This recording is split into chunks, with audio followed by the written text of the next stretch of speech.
What up? Welcome into another edition of the award-winning LEX18 High School Sports Zone. I'm Eli Gain. He's Keith Farmer, and a very solid matchup to tip off the show here. Yeah, Clark County and Pulaski County. You have the Cardinals, who are unbeaten and have been lighting up the scoreboard thanks to huge offensive performances by Jerome Morton. Then you have the Maroons coming in at 5-2, led by a trio of underclassmen, Zach Travis, Caleb Sloan, and Barrick Williams, who've been complimented by senior KJ Combs fairly well. Fast start for the Cardinals in this one, though. Trent Edwards scored the first 4 of the game, and then he didn't want to show his range, so he steps out and hits the 3. Finished with 17 points, co-team high. Zach Travis would stop the bleeding for the Maroons, waits, pulls the trigger. That's good for 3, and then Morton, well, he's going to find Jared Wellman, and you know he can knock it down. A little string music over in Clark County. He also finished with 17. Morton did not score while we were there in the first quarter, but he finished with 10 to cross the 1,000-point mark for his career. That's a little better. GRC wins 86-48. Bryant Station led on the sidelines by Derek Robinson tonight. Where did he play his ball? At Bourbon County. Yes. And that's who the visiting team was. Third quarter, Jaden Biggers, the rebound, the miss, the rebound, and the score as the defenders were starting to run away with this one. A steal has Station running again. DeMonte Newsom makes it all the way for a 22-point defender's lead, but Bourbon never quit. Started fighting back. Parker Estes with the bucket, and he's fouled. Great comeback attempt, but Bryant Station holds off the Colonels 78-69. Tate's Creek welcoming in Boyle County, just the 4th game of the season for the Rebels, but they are unbeaten.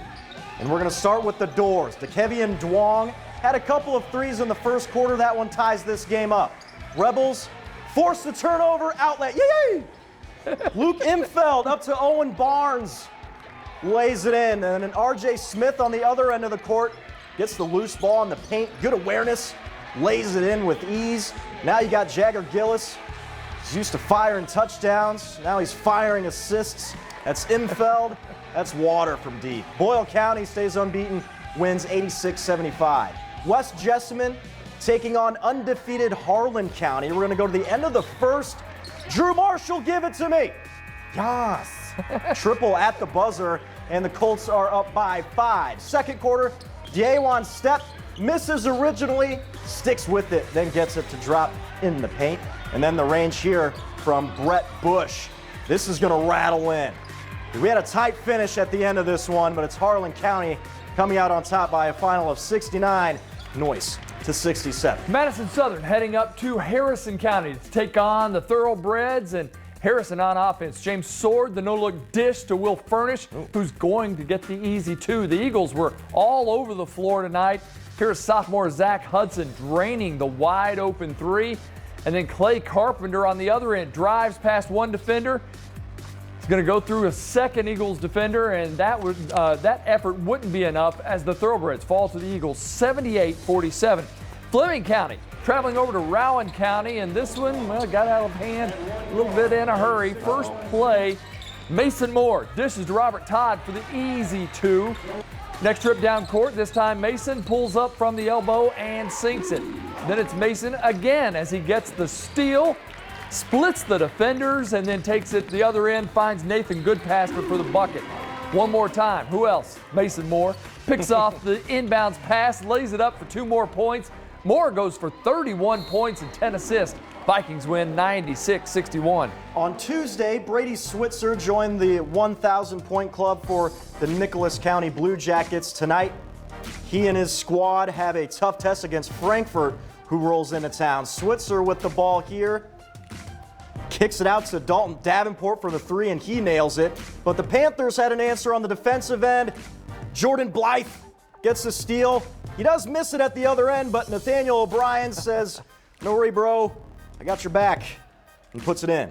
And from there on out, it would be all Panthers. Here's Jackson Twombly with the tip in, and the Panthers would get the win 77-55. Had a game winner tonight, Keith, in Casey County. Spencer Baird, with time winding down, buries the game winner with 2 seconds left to give the Rebels a 55-53 victory over Russell. Game broadcast by our friends at HypedUp.tv. Casey County, they trailed Russell by 18 at halftime. So a huge second half capped off by a game winner there, from there. All right, to wrap up the action from the boys' side, we bring in Josh Berrien from the newsroom where he saw Woodford County taking on Collins. Josh? That's right, guys. Yeah, the theme so far this season for the Yellow Jackets is finishing close games. In their 3 losses this year, they've lost a combined 10 points. Woodford back home looking to get back in the win column after falling to East Jessamine Tuesday. Caden Walden blocked by Kenyon Gooden. Jackets down 5 with just 40 seconds left. Next possession, Brian White goes baseline. The lay-in, 2 of his 4 points. Woodford unable to close the gap as they fall in another close one, 52-44. Now, if you're wondering why those highlights were so quick, here's why. Senior Day festivities before Franklin County hosted Western Hills. 3-star senior wideout Fred Ferrier was named basketball homecoming king. Shout out to him. Eric Gabbert knocking down the jumper as we get to the action. Flyers answer back. The thin man, a.k.a. Max Motor, showing his range from outside. Slow start for both teams offensively. Game tied at 8. Zach Zamonis with the miss, gets his own rebound and flips it up and in. The Flyers, Zach Cox faked out everyone in this move. Major look, even the cameraman, that'll be me, gets the lay-in. Now, we don't show enough hustle plays and highlights, but I had to put this one in. Brandon Atkinson, the smallest player on the floor. Lockdown defense, dives on the floor for the ball. He may be small, but his heart is big. Flyers win 59-47. Prior to the boys, the girls took the floor. Western Hills looking for their first win of the season. Kiana Mitchell would set the tone early to get them there. From 3, she sinks it. 5 points for her tonight. At the other end, great ball movement by the Lady Flyers taking it to the post. Patient Laster dominates her opponent. She led Franklin County with 21 points, 24-5 lead in the first quarter, but you already know what time it is. Ladies and gentlemen, give it up for the soulful stylings of Miss Brooklyn Miles. She went off tonight. The Tennessee commit had it her way like Burger King, 20 points. She also became the program's second all-time leading scorer tonight, 2,058 points. Franklin wins big, 78-17. Back to you guys. Josh, thank you. 2 weeks ago, Clark County defeated Montgomery County by 23 as the Byers sisters combined for 27 points. Well, that's been the Indians' lone loss this season as they've reeled off 4 straight wins in convincing fashion. Different story tonight, and this was basically what summed it all up. Moco someone take the lid off of the rim. Nothing falling for him. Dustin high. All he can do is stand by and watch. GRC capitalizing, though. Asia Gerard takes a loose ball, drops it in. She had 11. Then Brianna Byers, she had 11 as well. Cardinals in transition. Erica Berry, she had a game-high 13. And finally, Trinity Gay with the bucket as she had 9, as the Cards nearly identical as the last game, 64-36 the final. Williamstown made the hour-long trip to Lexington to face LCA. Claire Roberts, she's going to get things started with a jumper from the elbow, one of her 2 buckets on the night. And Emily Teal did some work down low. 3 defenders around her. She is still able to put it in and then scores one more time.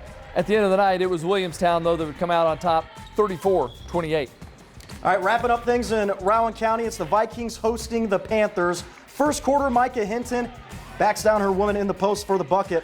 And then the next trip down, give it to her again as Hinton hits another one. The block to put the Panthers up by 4 as they would go on to win this one by a final of 58-40. Of course, as always, we hope your favorite team won.